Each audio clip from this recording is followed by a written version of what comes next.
মধ্যপ্রাচ্যের অবস্থা ভয়ঙ্কর হয়ে উঠছে। গত কদিন যাবৎ আমরা যাই একটু ভেবেছিলাম যে যুদ্ধ হয়তো প্রশমনের দিকে যাবে। না।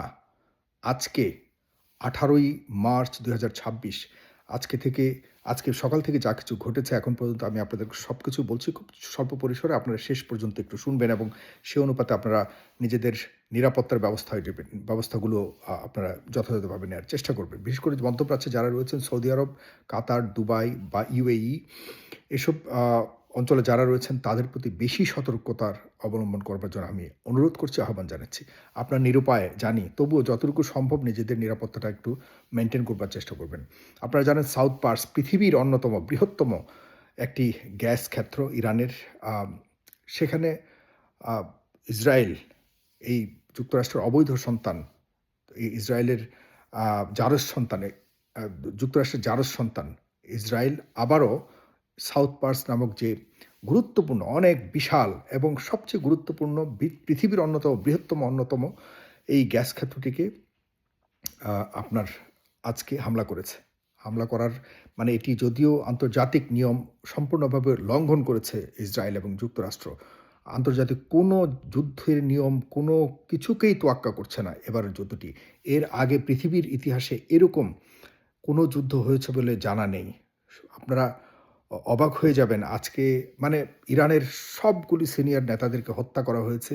এরপরে আলী লারিজানি, যিনি নিরাপত্তা পরিষদের প্রধান ছিলেন, তাকে হত্যার পর তিনি সহকারে গতকালকে আরও গুরুত্বপূর্ণ ৩ জন শীর্ষ বিভিন্ন প্রতিষ্ঠানের শীর্ষ কর্মকর্তা এবং নেতাকে হত্যা করা হয়েছে। এসব কারণে আজকে ইরান ভয়ঙ্করভাবে প্রতিশোধ নেয়ার জন্য এই ৩টে দেশের সৌদি আরব, দুবাই বা UAE এবং কাতার, ৩ দেশের ৫টি অনেক বড় আন্তর্জাতিক আন্তর্জাতিক ভাবে অনেক বেশি প্রসিদ্ধ তেল ক্ষেত্র, যেখানে তেল উৎপাদন করা হয়, সেগুলিকে টার্গেট করে আজকে চালানো হবে, ভয়ঙ্কর হামলা চালানো হবে। সুতরাং এই অঞ্চলগুলি আপনারা অবশ্য পত্রিকাতে একটু ভালো করে যাচাই করে নিবেন যে কোন অঞ্চলে তেল ক্ষেত্র রয়েছে, তেল উৎপাদন ক্ষেত্র রয়েছে, প্ল্যান্ট রয়েছে। এইসব অঞ্চলে আপনারা আশপাশেও থাকবেন না। এখানে অলরেডি ইরান নির্দেশনা দিয়েছে যাতে এই অঞ্চলগুলিকে মানবশূন্য করা হয়। যারা যদি কোনো মানুষ এখানে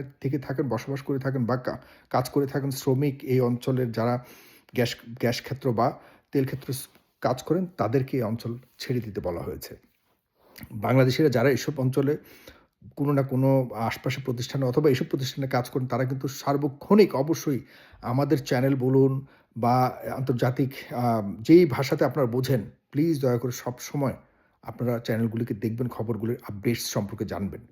কারণ হলো যুদ্ধ অন্ততপক্ষে ইরান অ্যাডভান্স কারো উপর আক্রমণ করে না। ইরানের উপরে যখন আক্রমণ করা হয় তখন ইরান জানিয়েই আক্রমণ করে যে আমরা অমুক এলাকায় এখন টার্গেট করব, যেখানে যুক্তরাষ্ট্র বা তার জারজ সন্তান ইসরায়েলের কোনো না কোনো অস্তিত্ব রয়েছে, ঘাঁটি রয়েছে, সেনাবাহিনী রয়েছে এবং ইরানকে হামলা করা হচ্ছে যেসব অঞ্চল, সেগুলিকে তারা পাল্টা প্রতিরোধ এবং প্রতিশোধমূলক যখন হামলা করে তখন জানিয়েই হামলা করে।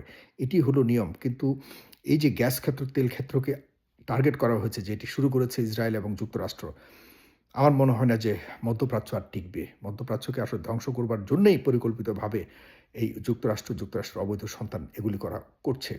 আজকে ইরান স্পষ্টভাবে বলে দিয়েছে যে আরেকবার সাউথ পার্সে আজকে হামলা করেছে এবং ভয়ঙ্কর ক্ষয়ক্ষতি করেছে ইরানের। এবং আবারও যদি কোনো গ্যাস ক্ষেত্রে বা তেল ক্ষেত্রে ইরানের যদি হামলা করা হয়, ইরান বলেছে উপসাগরীয় যতগুলি দেশ রয়েছে এগুলিতে যতগুলি গ্যাস ক্ষেত্র রয়েছে, তেল ক্ষেত্র রয়েছে, যেগুলির বিনিময়ে, যেগুলির উৎপাদন করে মধ্যপ্রাচ্য চলে, আপনারা চলছেন, আমরা সারা পৃথিবীর তেল আমদানি করে আমাদের নিজেদের সব কিছুকে আমরা পরিচালিত করছি, সেই ক্ষেত্রগুলিকে সম্পূর্ণভাবে ধ্বংস করে দিবে ইরান। আজকে সরাসরি হুমকি দিয়েছে। যদি আরেকবার ইরানের উপরে এই ধরনের হামলা করা হয়, তাদের গ্যাস বা তেলের ক্ষেত্রকে কোনো রকম টার্গেট করা হয়, ধ্বংস করা হয়, তাহলে ইরান এবার সত্যিকার অর্থেই এই উপসাগরীয় যতগুলি দেশ ও মধ্যপ্রাচ্য যতগুলি দেশ তেল উৎপাদন করে, দেশ তেলের উপর নির্ভর করে চলে, যাদের অর্থনীতি, তাদের সবগুলি তেল গ্যাস ক্ষেত্রকে ধ্বংস করে দিবে ইরান। প্লিজ এই পাগলা দুটার থামাতে হবে। আমি জানি না কারা এই দায়িত্ব নেবে। তবে মহাপরিকল্পনা হচ্ছে মধ্যপ্রাচ্যটাকে ধ্বংস করবার এবং মধ্যপ্রাচ্যকে সম্পূর্ণ পঙ্গু করে এরপর এই অঞ্চলটাকে দখল করবার জন্য এই আ নেতানিয়াহু বা ইসরায়েলের যে জায়নিজম তারা আসলে চেষ্টা করে। তারা আগে চাচ্ছে এই মধ্যপ্রাচ্যটাকে আর্থিকভাবে পঙ্গু করতে এবং সবগুলো গ্যাস ক্ষেত্রকে পঙ্গু করতে। এরপর তারা অন্য উপায়ে এই অঞ্চলটিকে দখল করবে। এর আগেই আমি বিশ্বাস করি এই ইসরায়েল টিকবে না, পতন হবে।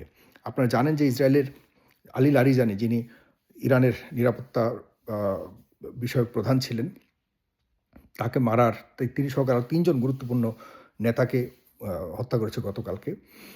এর প্রতিশোধ নিতে গিয়ে আজকে কিন্তু প্রায় শখানেক ১০০ র উপরে ক্লাস্টার বোমা নিক্ষেপ করেছে ইরান। এবং তেল আবিবের গুরুত্বপূর্ণ একদম পুরো মধ্য তেল আবিব যে সিটি হার্ট যেটাকে বলা হয়, এগুলোকে একদম চুরমার করে দিয়েছে। এগুলি কিন্তু আপনারা খবরও পাবেন। চুরমার করে দিয়েছে। ধ্বংসস্তূপ করে দিয়েছে। এসব কিছু, কিছু ছবি অলরেডি বের হয়েছে।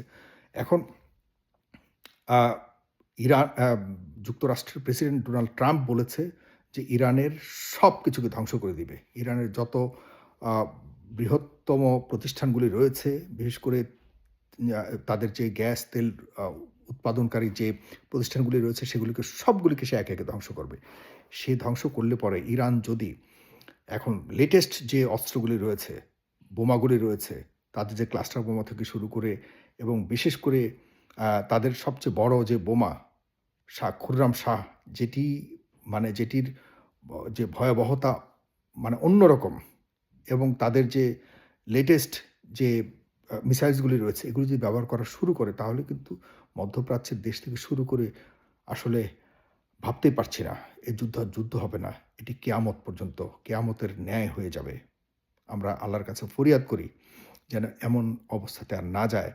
আর এই যুদ্ধ কবে থামবে জানি না। তবে ইরানিরা এই যুদ্ধ থামাবে না। ইরানিদের অবস্থা একদম স্ট্রেইট তারা আজকেও বলেছে ইরান কোনোভাবে এই যুদ্ধ থামাবে না। যতক্ষণ না পর্যন্ত আন্তর্জাতিকভাবে স্বীকৃতি পাবে যে যুক্তরাষ্ট্র আর কখনোই ইরানের উপরে বেআইনিভাবে আর কখনো হামলা করবে না বা ইসরায়েল কখনো হামলা করবে না এবং তাদের ক্ষতিপূরণ যতদিন পর্যন্ত দিবে না। ইরানের অনেক বড়, বড় নেতাদেরকে হত্যা করা হয়েছে। দেখুন এরপরেও ইরান যে ক্লাস্টার বোম আজকে নিক্ষেপ করেছে সেটি অনেক ভয়ংকর। সেটিকে আ ইন্টারসেপ্ট করা এত সহজ না। ক্লাস্টার বোমা আপনারা অবশ্যই জানেন অনেকেই যে এটি আ মাল্টিপল থ্রো করে। মানে একটা বোমা গিয়ে যখন জায়গা মতো যায় তখন চতুর্দিকে এটা ছড়িয়ে ছিটিয়ে আঘাত করে গ্রাউন্ডে। এরকম বোমা অনেক ভয়ংকর। এটি আন্তর্জাতিক আইনেও নিষিদ্ধ। তবুও আন্তর্জাতিক কোনো যুদ্ধ আইন কোনো দেশ মানছে না এই মুহূর্তে। সব পাগল হয়ে গেছে। ইরান শুধুমাত্র নিজেদেরকে রক্ষা করবার জন্য প্রতিরোধমূলক যে ব্যবস্থা নিচ্ছে এটির পরিমাণ আরো বাড়িয়ে দিয়ে বলে তারা ঘোষণা দিয়েছে। ভালো থাকুক সবাই বা আপনারা ভালো থাকুন। ধন্যবাদ। সালাম।